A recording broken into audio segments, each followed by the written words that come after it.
শুভ দুপুর বন্ধুরা।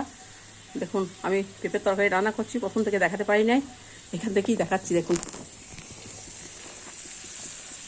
জিরে আর তেজপাতায় সব ফোড়ন দিয়েছি, পেঁপে আলুগুলো ভেজে নিয়েছি। এর মধ্যে একটু মুসুরির ডাল দিয়েছি, মটর ভিজে দিয়েছি। আর এটা জিরে আদা এগুলো মশলাটা করে নিয়েছি, এর মধ্যে দিয়ে দেবো। আর এবং চিংড়ি মাছগুলো ভেজে নিয়েছি, চিংড়ি মাছগুলো এর মধ্যে দিয়ে দেবো। এটা পেঁপের তরকারি হবে। আর এটা পটলটা একটু সর্ষে পোস্ত বাটা দিয়ে পেঁয়াজ দিয়ে করব। আর ঘরে আমি চাটনি বসিয়ে এসেছি।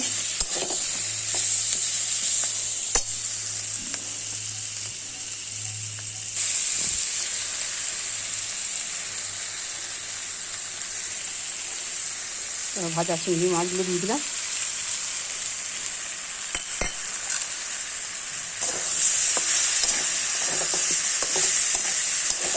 মিষ্টি দিলাম,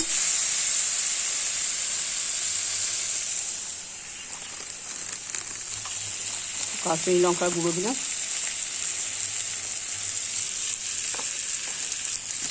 এমনি ঝাল লঙ্কা গুঁড়ো দিলাম,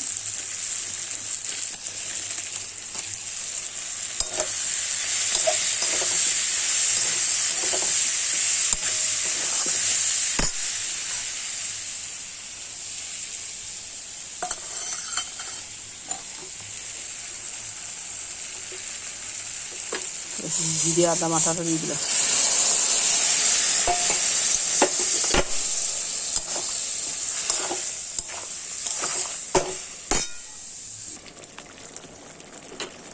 এগুলো কষা কষা হয়ে গিয়েছে, জল ঢেলে দিলাম।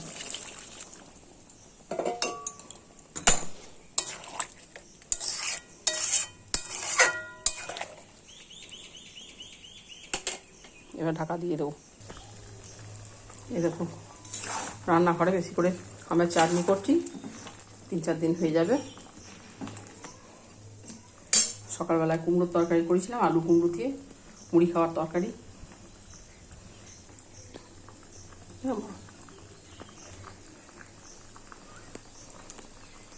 এই দেখুন আমের চাটনি হচ্ছে, এটা অনেক কদিন হয়ে যাবে। একসঙ্গে বেশি করে রেখে দিচ্ছি।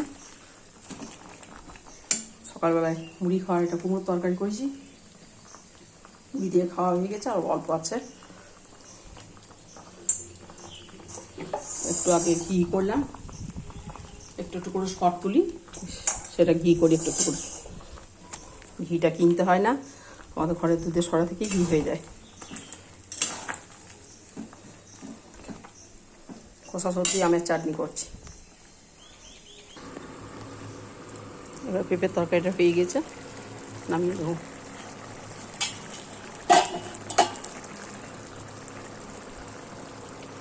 একটু গরম মশলা গুঁড়ো দিলাম,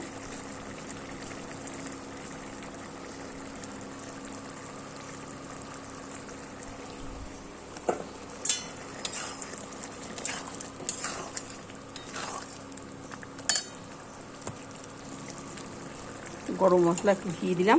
এবার নামিয়ে নিচ্ছি।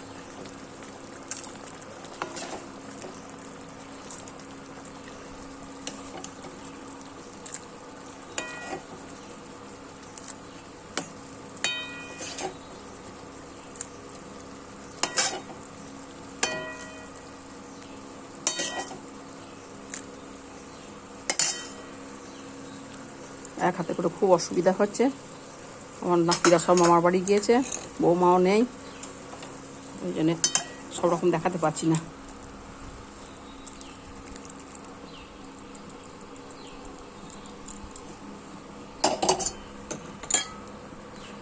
পেঁপের তরকারি চিংড়ি মাছ দিয়ে কেমন লাগলো বলবেন।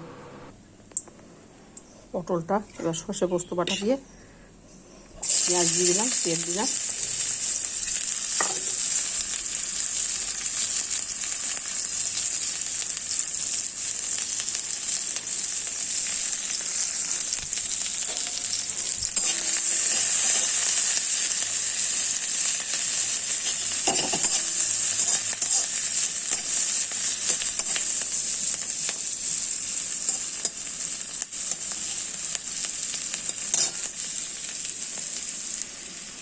পেঁয়াজগুলো এবার ভাজা ভাজা হয়ে গিয়েছে, একটু হলুদ দিলাম,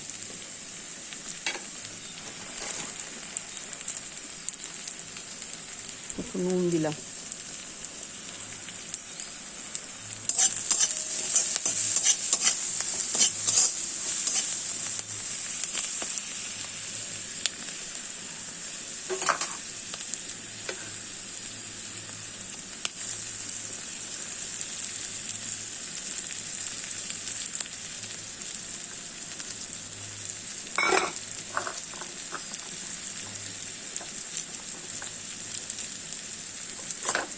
ভাজা পটলগুলো দিয়ে দিলাম। পটলগুলো ঝিরি করে কেটে দিয়েছি গায়ে, ভেতরে নুন হলুদ ঢোকার জন্য।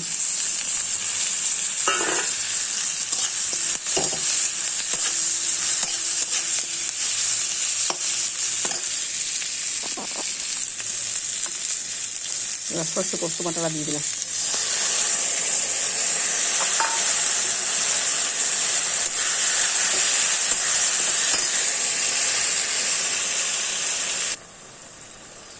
পটলের সর্ষে পোস্ত বাটা দিয়ে এটা হয়ে গিয়েছে, ভাতটাও হয়ে গেছে, এবার নামিয়ে দেবো। পরে খাওয়ার সময় ডিম ভাজা করবো। কেমন লাগলো বলবেন। আমাদের এই রান্না আজকে হয়েছে।